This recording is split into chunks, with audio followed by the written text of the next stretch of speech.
สบายดีทุกคนยินดีต้อนรับทุกคนเข้าสู่ซอนอูลองสารวันนี้สติ๊กสิพาน้องไปซื้อนะทุกคนสองคุณติ๊กสิพาไปซื้อผักกาดปีน้องบริเวณผักกาดขายทุกคนปีนี้อยู่ปกติแล้วอยู่บ้านน้องนี่เขาจะสิปลูกผักกาดไว้กินหลายแต่พอมาปีนี้แล้วแบบบริปลูกขนาดทุกคนมันบ่งามนะปีนี้เห็นส่วนบ่งามเนาะแล้วทุกคนอย่าไปฮอดพุ่นกันจะมาที่ให้เบิ่งนี้จริงอย่างไม่ได้ไปสวนฟางนั่นเนาะไปสวนฟางนั่นกระคักเลยเอามองน้ำท่วมมันอะฟางนั่นนะเดี๋ยวไอ้ต้นไปปีนั้นก็คักตาย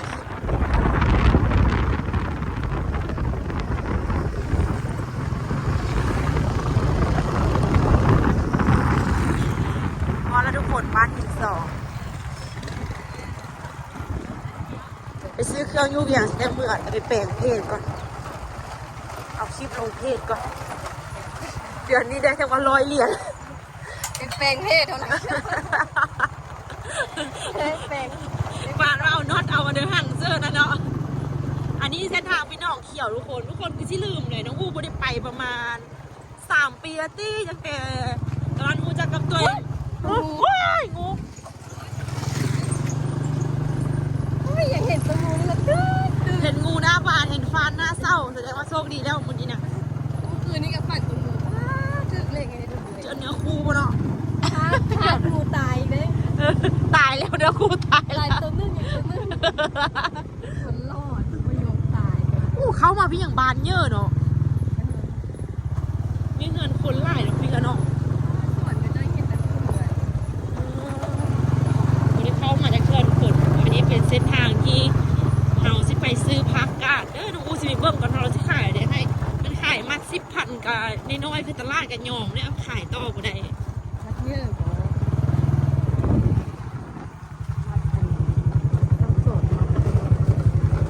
ตะกี้ยังกับตัวมาคลิปมาถ่ายคลิปน้องกับตอนยังไม่ได้เป็นแฟนกันจะเป็นงูกันอยู่มาถ่ายเลาะถ่ายคลิปเท่านี้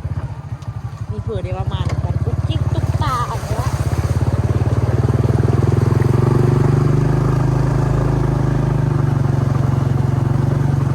้ส่วนบางงอกอันตะกี้เนาะอันตะกี้เขามีห้างต่ำนี่อยู่ใส่อยู่นี่วะโอ้อันนี้วะโอ้หลายเลยวะโอ้งามเลยเนาะกับว่ากันนั้นเยอะโอ้เพิ่งกระเด็ดข่ายอยู่มือนี้พักมือนี้กระเด็ดข่ายอยู่ไอโอ้ขายเดี๋ยวนี้น่ะโอ้โบได้ขายเป็น10,000เป็นอันเดียวกันว่ะ10,000เท่าเด้อ250,000ซื้อเด้ออันนี้มา10,000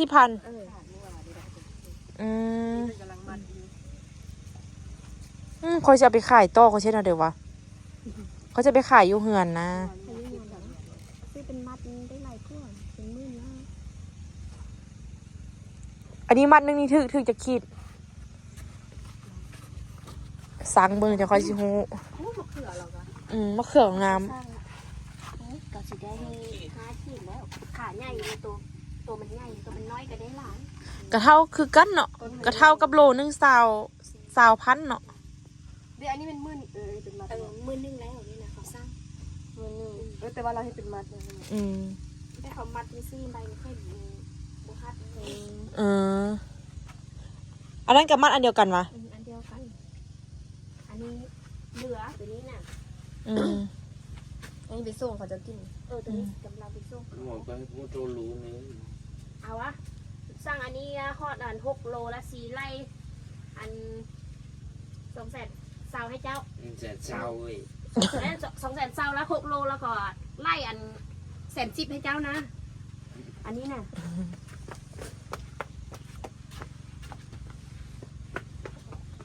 เราเด็ดเมื่อวานเลยตัวนี้เด็ดอันนี้สวยนี่ตัวเมื่อวานนี่เขาจะเอาไปแล้วบอกโอ้บุพอเขาเอาอันนี้น่ะกูดีเมื่อวานนี่มากับแม่แล้วส่งไปไกลบ่ต้องฝนน้ำเขาบ่เอาได้มันสิแข็งเนาะพักสิแข็งเนาะอันนี้ก็คือกันเด็ดตอนนี้สวยนี่เอง ร้านนี้เขาก็บุกล้าว่าสีอันเด็ดหลายสำใดสิฮอดมื่นนะเขาก็เด็ดไปเขากล้าเรามาสร้างแล้วก็เหลืออันนี้เขาซื้อไปกินเล่นได้อันตัวมันใหญ่เป็นเลือกชิ้นอันนี้เปิดมากเขือพี่น้อง มะเขือนี่ก็ขาย ปลูกวันนี้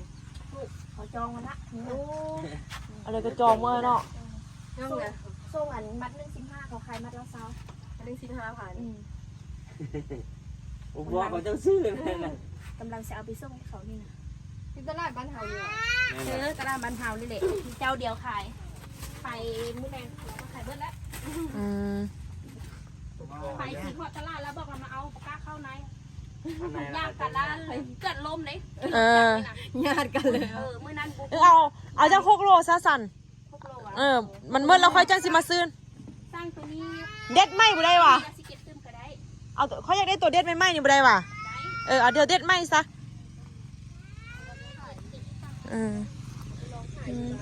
ค่อยลองไปขายอยู่บ้านคันได้แล้วค่อยขี่รถจักรมาซื้อเจ้าอีก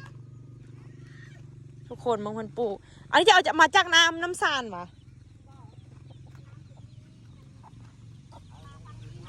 โอ้น้ำห้วยติ๊กอันนี้ต้องแห้งเก็บไปซุปเนาะ ย่าหักแล้วอยู่ดีเขาไปสิเบื่อ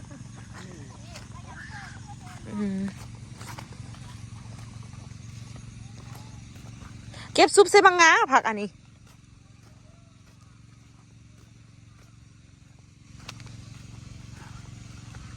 เพิ่งกำลังเด็ดให้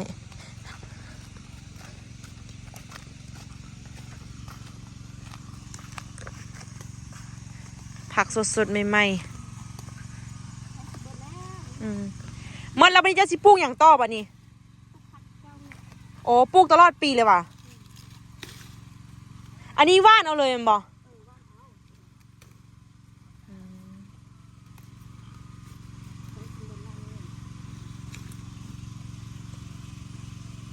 ประเทศระบบสปริงเกอร์ระบบน้ำเซนอติกเนาะคุณ สร้างไป20,000แต่เราก็ขายเบิ่ง เอา เก็บไว้ให้ใหม่ๆเลย คำมันได้ขายแล้วเราจะค่อยมาเอาอีกลองก่อนลองทางอันนี้ก็ได้ บ่ได้ย่างเป็นวันง่ายๆ ไปเบิ่งมักทั่วลันเตา แม่งหลาทั่วลำเปาเลย นั่นแหละแล้วทางนี้สิ แล้วทางนี้ก็ได้ว่ะ ยังออมยังใส่ที่ตาเขา เมื่อวานนี้บ่ได้ย่างบ่ได้ อันนี้เฮ็ดเป็นมา10,000ได้ป่ะสำนี่บ่ได้เนาะใหญ่โพดเนาะ คนเขาจากอันทรงมือนี่เขามาถามซื้อนี่ว่ามัดถ้าได้มา10,000ถูกก็เล่นอยากเอาไปไปจับมัดได้เลยถือว่าบ่แม่นเด้ตัวนั้นนี่เล่นเอามัดอันทรงมือนี่เขามัดไปซื้อบ่ต้องยั่งนะบ่ต้องยั่งนะ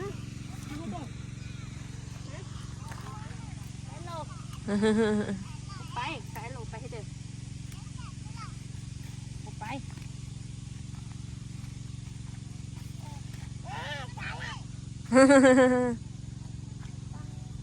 ไปเอาเงินมาละเงินตัวแก้วกับไข่มาละ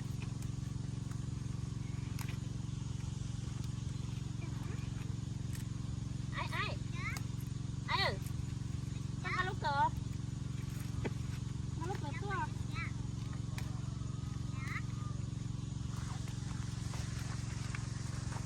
คักขนาดเนาะตัวนี้ก็งาม เจ้าคือสิเบื่อกินแล้วเนาะ โอ้ยกินแล้วแกงไปกินเลยนี่อย่างก็เพิ่มมันเพราะว่าเขาต้มอันเขาลวกกินหน้าชั้นแก้วเนี่ยเขาลวกเหรอ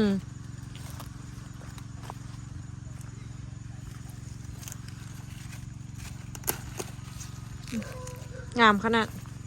ปีกไก่เขาก็ปลูกได้หลายแล้ววะปีกไก่เขาก็ปลูกแบบอยู่สวนเขาแบบกินจนหมดร้อนแต่ว่า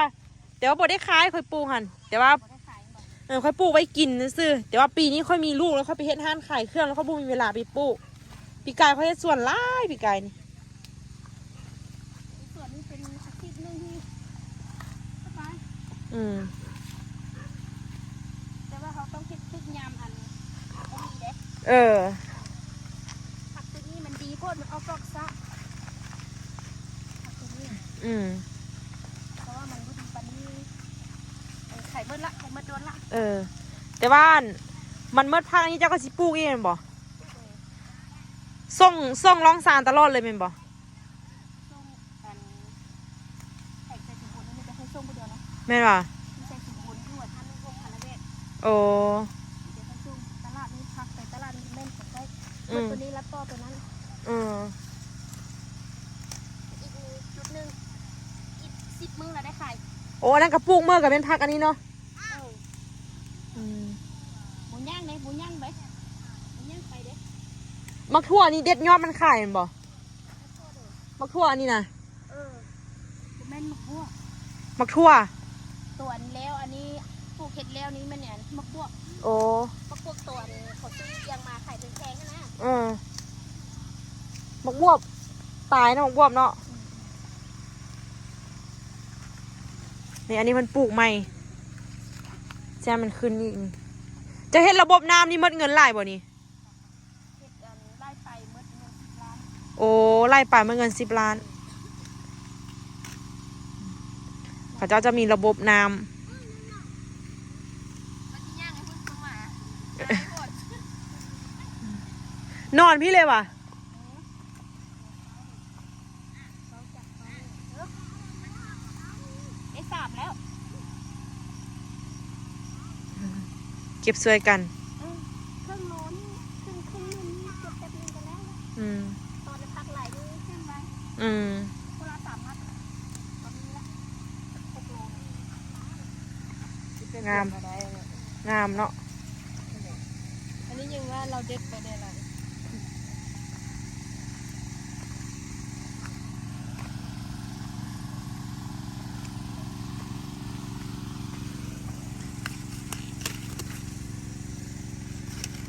งามขนาดทุกคนต้องพัก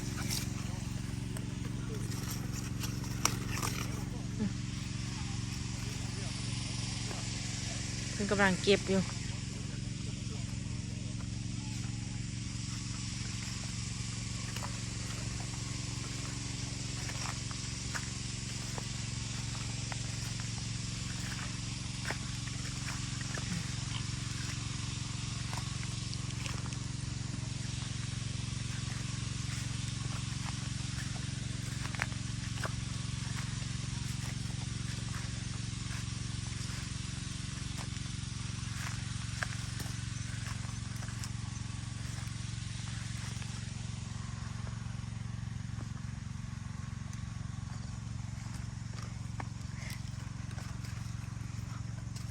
งามขนาดมั้ยจะไปขายอยู่บ้าน เด็ดกันเรื่องว่านี่ว่ามันมึง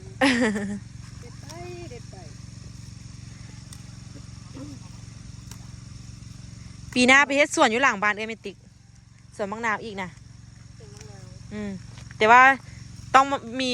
มาตอนแรกทุกมื้อหากันได้เวอร์ซันโบร้อนพัก ก็ต้องมีเวลา เอามาสร้างไหม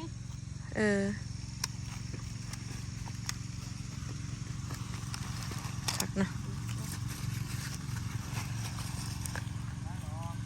งามขนาด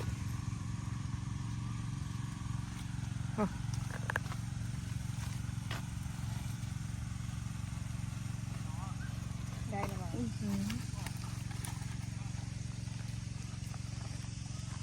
งามแท้งามว่าบ้างไหมทางนี้แมนเมิดนี่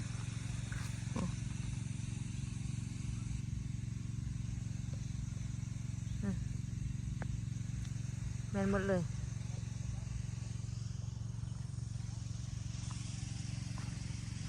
เดี๋ยวอ่อนไปจ่ายเงินเพิ่นก่อนอาจจะไปขายอยู่เหือนทุกคน แต่ว่าปีจังน้อยเดินน้องอู้ก็สิเริ่มปลูกเองเมื่อไรเอ้ยว่าสิซื้ออันนั้นติ๊กเอ้ยก็ว่าสิว่านพักอันนี้แต่ว่าเขาสิว่านแบบว่าโบบงเลยค่ะนะเอาเฮ็ดอีกปะเพื่อเอาพักมาขายอยู่สวนน่ะแล้วก็เก็บมือเก็บกินเนาะเหือนเอ้ยน้ำมีน้ำตลอดอยู่ ซื้อตัวเก้าหันแล้วออกผักนาวเก็บไปกินเบิดแล้วก็กินปลูกใหม่ว้าวเก็บ สิเด้อโอ้ ปลูกใหญ่ อุ้ย อุ้ยยังบ่ตาย เอ ว่ะ อ โอ้ ตะขาบเดี๋ยวบอกสิออกเลขนี้ออกเลขอันนี้วะ จะไม่เล็กออก ดู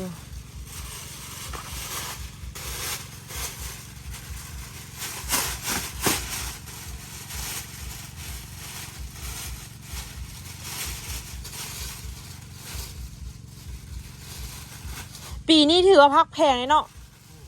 น้ำท่วม เออ เสาหลังแล้วมีเจ๊ขี้ทรายเขาก็ได้กิน เห็ดบงามเนาะปีกายนี่ค่อยปลูกพักราคาถือบ่ถึงนี่ ทีนี้มันอยากยอมว่ะ เออ ปีนี้ราคาแพงพัดบ่ได้เฮ็ด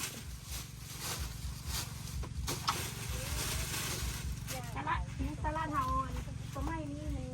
บ่คือที่ขายเครื่องคิวตลาดเข้าแล้วเขาโจงทางไหลทางทั่ว อืม แต่ว่าเป็นช่วงนี้สิไปเฮ็ด อืม 6 โลไป อืม เพื่อนอะไรกันมดโดเหมือนนี้มดก็จะมาชาโลดอันนี้แถมให้พิเศษ โอ้ขอบใจเด้ออันพอดีเขาเดี๋ยวก็แซนเขาเดี๋ยวก็ ให้เสร็จสิให้น้องครับ จังซิดเนาะ แล้วเพื่อเราการรุดนี่อีกเจ้าของสวนจึงเป็นใจดีเลยนี่นะ มีขายเลยนอกจากผักกาดนี่มีแต่ผักกาดนี่หวะ ข่าวะ เออเขา มัน ยำ ได้มักแตมทั่วน่ะ มักแตงมักทั่วหลายอย่างอยู่เนาะ เดี๋ยวมื้อหน้าสิมาเอามักแตงมักทั่วนำส่งไปฮอดอันแถวแข่งนี่มันเจ้าเมิดเป็นบ่ แม่นตลาดก็เป็นพักไปเมิดน่ะ อืม แล้วก็อีกเดือน5มาบวกกันแล้วก็มาเอานั่นมุมเดียวน่ะเอาอยู่นี่ เออ น้องค่อยดิเราไปอันเฮ็ดเรียกอยู่ไทยแล้วเราเฮ็ดอยู่ไทยมาเฮ็ดดิ โอ้ผู้เดียวบ่น้องจะ คุณสำหรับคลิปวิดีโอนี้ติดพอดตัวลาทุกคนไปก่อนเด้อฝากคุณกดติดตามกดไลค์ช่องคลิปสาวลาวและซาในเด้อทุกคน น้อยๆกว่ายู่ เพื่อเป็นกำลังใจในการเฮ็ดคลิปต่อไปเนาะบ๊ายบาย เราเอาเมียคนเราน่ะ โอ้ เดี๋ยวนี้เราเมื่อไทยแล้ว โอ้ เมื่อไทยแล้วเขามาถามเอ้าเป็นอย่างบูมางนะเฮ็ดอันเฮ็ดไข่นะเฮ็ดพวกนี้อย่างไข่นะไปปะมันมั้งเนี่ยถ้าเรามาล่ามันแห้งล่าเอาโมงมันออกแห้งมันไหม้ พอยามนั้นจะมาซื้ออีก ยำทั้งพวกมันงมเงี้ยว คุณได้เป๊ะอันผักมาเดี๋ยวยูเจฝากคุณ อุ้ยนี่จริงอันนั้นเลยเอ้ยหัวเดี๋ยวช่วงยามมันติ๊กเอาไปเฮ็ดเอาไปอันเฮ็ดอยู่สวนมักนาวเฮา ส่วนนั้นแม่เฮ็ดปีกายเนาะ เนาะ กว้างอยู่เนาะโอ้ย ตัวกับโบได้อันไปอันนั้นเลยดิเอารถอยู่นี่ ย่างมือแล้ว รถ แล้วเพื่อให้ลายอยู่ว่ะ ฮะ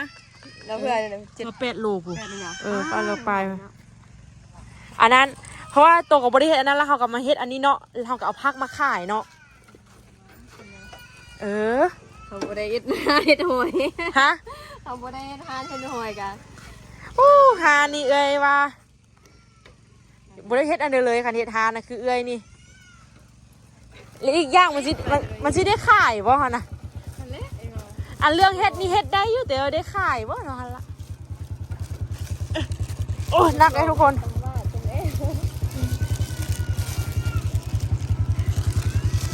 ว่าหนึ่งแง่ยังบ่ได้ว่าหนึ่งโต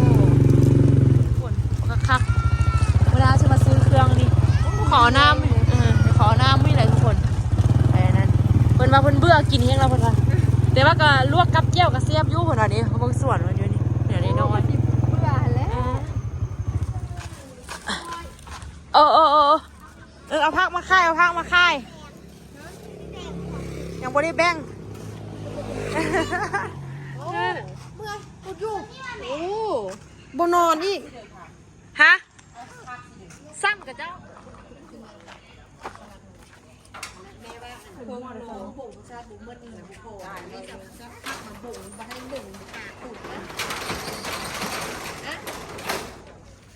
เอาบ่ ซื้อของน้ำกินมาซื้อน้ำก้อนมื้อ เอาบ่มีอะไรมีคันดอกอะไรเลยครับ อุ้ยเกือบล้มเลย อันนี้แล้วเครื่องลูกอ่ะ ถ้าเดี๋ยวกินจุ่มจีนดีงามของมึงนะเป็นตัว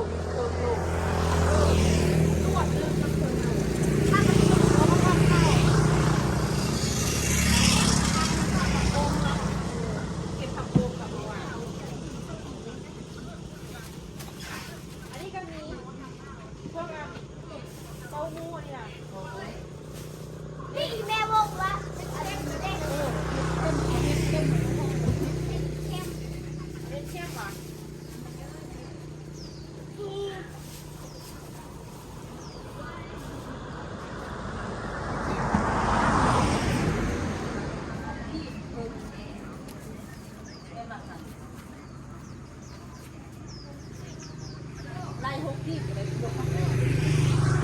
เลยไปเลยวะอันนี้คือ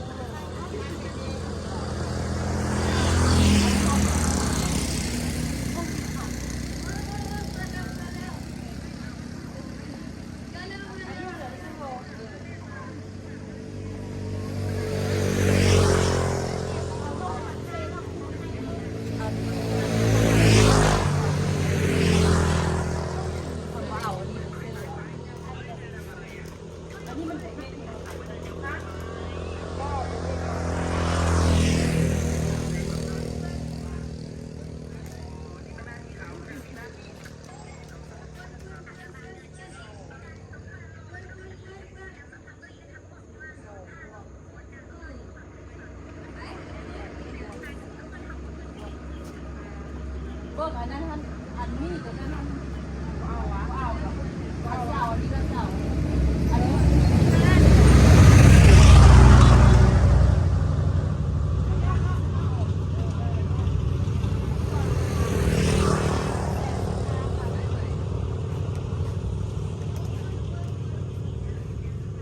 ก็ซีแพงเนาะยากเลยนะพี่อะไรก็ว่าเพิ่ม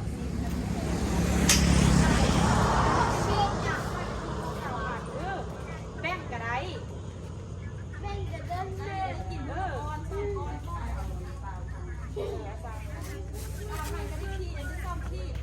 แป้งเขาเลิกกระไดนะมันจะมาซื้อซ่อมที่ซาวพัน เพื่อที่มีเงินซื้อเป็นท่งเยอะ มาเบ๊พวกนี้เงินจะไม่เงินจะเป็น50,000 บางเทื่อพัดซื้อไปแล้วบ่อยากกินบ่หมดสินะ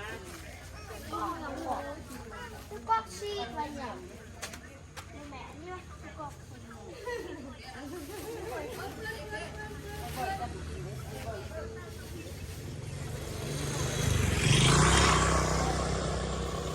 ดีเส้นสั่ง5,000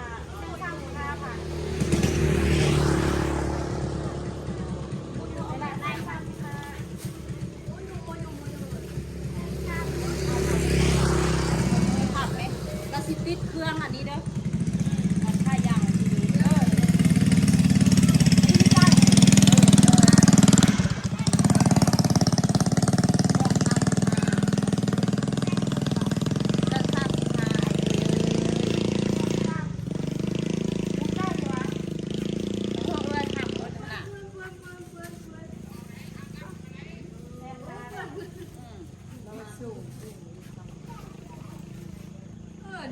แม่เอาคนนี้เนี่ย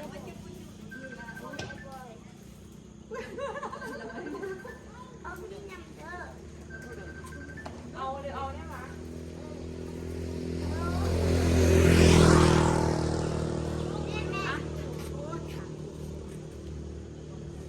เด้อ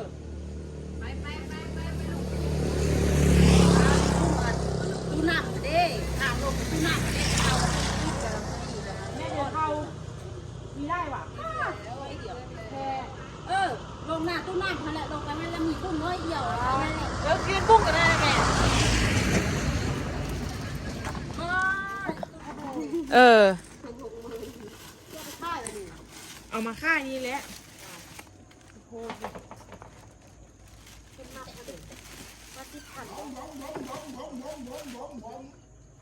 ไปนะมาไปไปไปบ้าง เอาเรื่องเหนื่อยพอตู้ไปพอตู้ไปต้องคันได้อันนี้เลยเขาปลูกเลยว่าคันด้วยส้มกับอะไรอะเคยกินเชิญขึ้นอ่ะตายแท้ตายแท้วันนี้น่ะโอมมาวันนี้น่ะไปเดี๋ยวโต เราที่มันต้องมาข้ามเลยอันนี้ข้าม ไปเร็วเลยเรียกหมา เอาเสื้อมาข้ามทำไง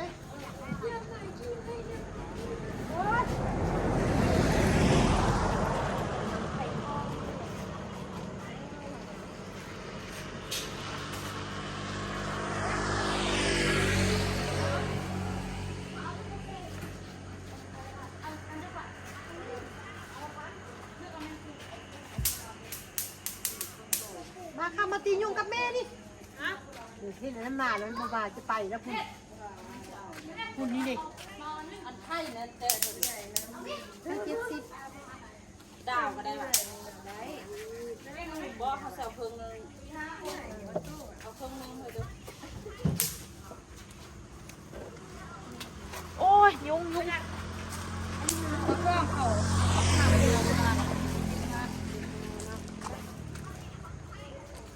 เอาเดี๋ยวเพิ่งนึงเอาเพิ่งนึง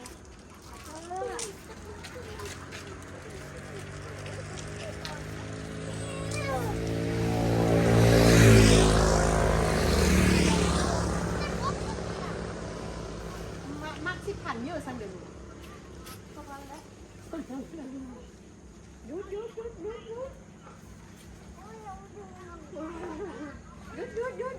ด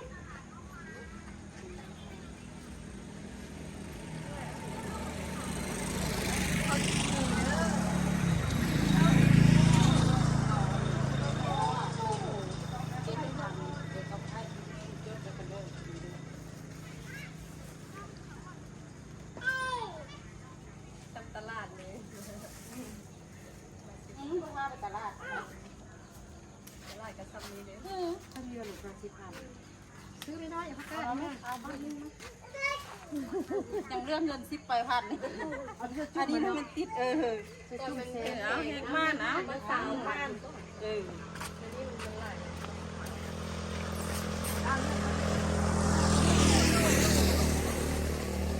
เอามันโซ่ที่มันเคยนิ้วเท่าไหร่ไหม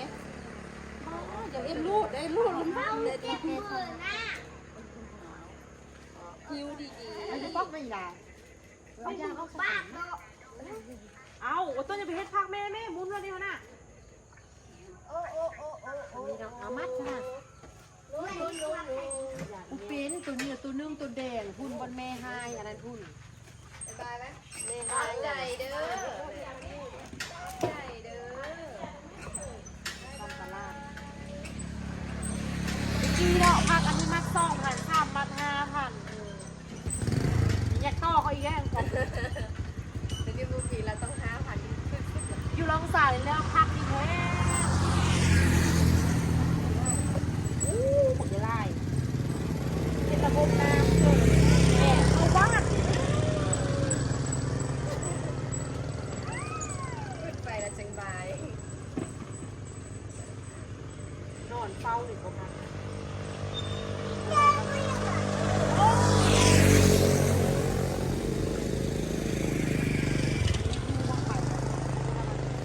บรรยากาศมาแม่แม่วัดยาวแต่ไม่เอาปูปักหอกเขาปูกันในค่ายปูปักหอกประเภทพัก หอมคือสิคักเนาะ เราปูมักพวกปูกันในค่ายเนี่ยพันยามมาแล้วเราไปเอา โย่โย่ ลูกมันว่าไง โย่ โคตรแล้วแม่ โย่ เอาซื้อไปกินเลย โย่ ทุกจ่ายเนี่ยเอาสีสวย พี่น้อยกับพ่อ ผู้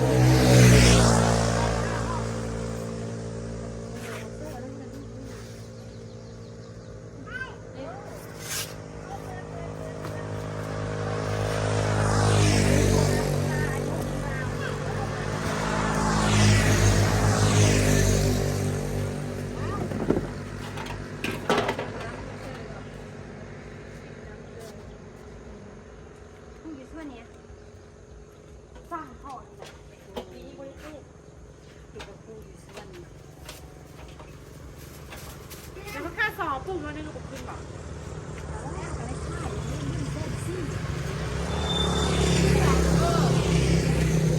คุณเจสซี่ตอนเดียวว่าต้องใจเลย คือเบาๆปีกไก่ว่าปีนี้เพื่อนอยากปลูกที่มัน ปีนี้12,500,000 โอ้โน้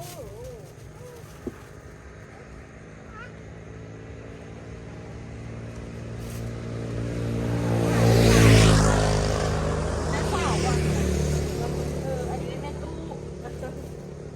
โอ้อันนี้เป็นน้องเลยดิ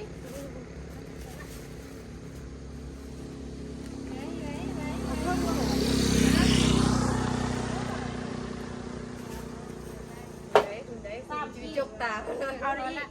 มือกับมือนี่เด้ พอเด้อ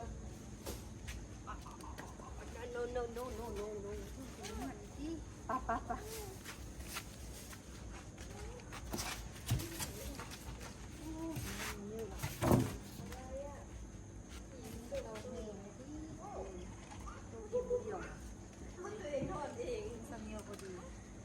กินกับผู้ใดกินกับประตูกินกับโต๊ะให้ ตู้บุมากดิ ตู้บ่มักมันมีคิวมาก ที่มากมา ๆ3ขีดอันนี้ก็ได้เอาได้อีก แก้ว เจียวนี่เส้นมันก้นก็มีเสียบกองไปกี่บาทฮะมันคนละรสชาติกัน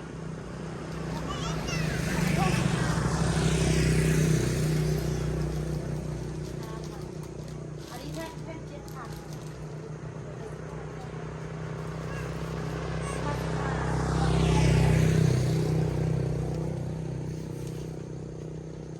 แม่เที่ยวตัว20,000กับตัว15ค่ะ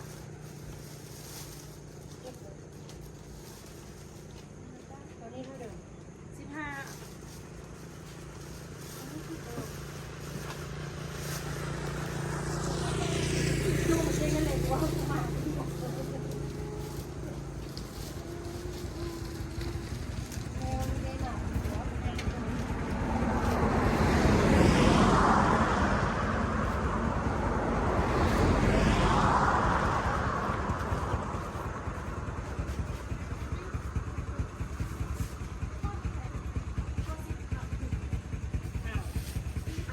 เอาอันเดิม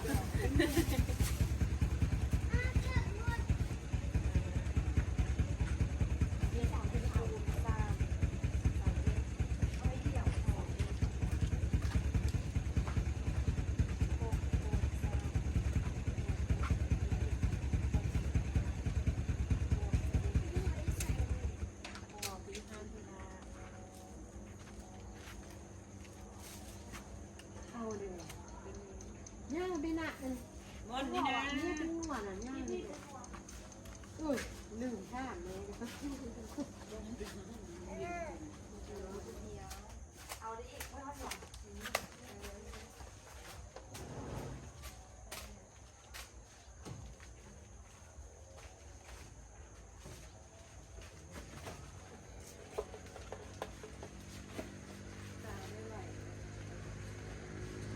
แต่ก็นอนดู ก่อนนะ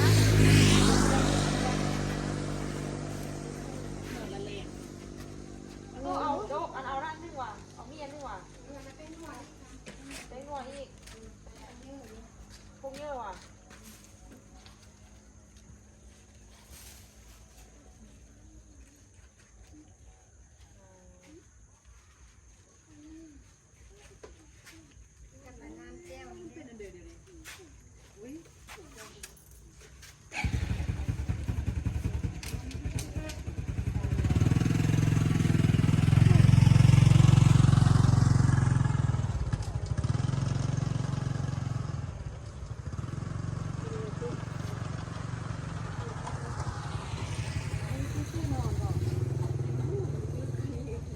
เส้น41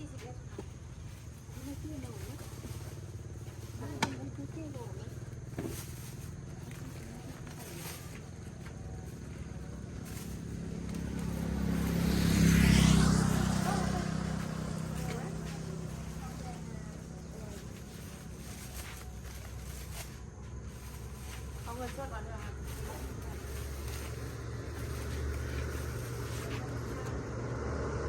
ต้องใส่ข้าวตัวเอง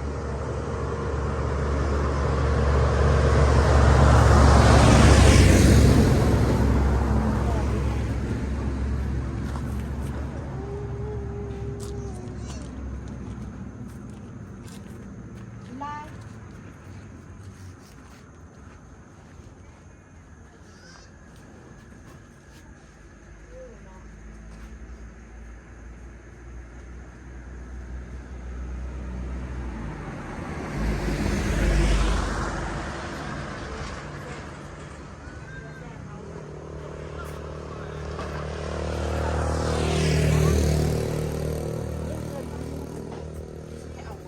คนตีนไก่5 กิโลเหลือสักนิดเดี๋ยวจะน้อยเดี๋ยวชี้เทน้ำออกแล้วเอาน้ำแข็งใส่หรือเอาไปแช่ก็ได้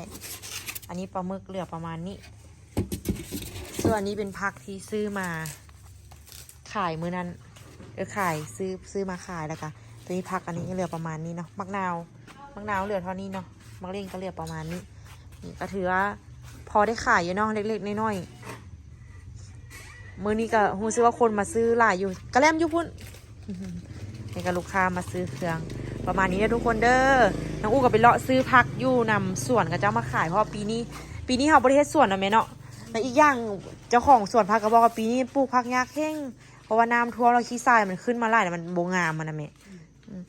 ลาทุกคนไปก่อนเด้อเจอกันใหม่คลิปวิดีโอหน้าบ๊ายบาย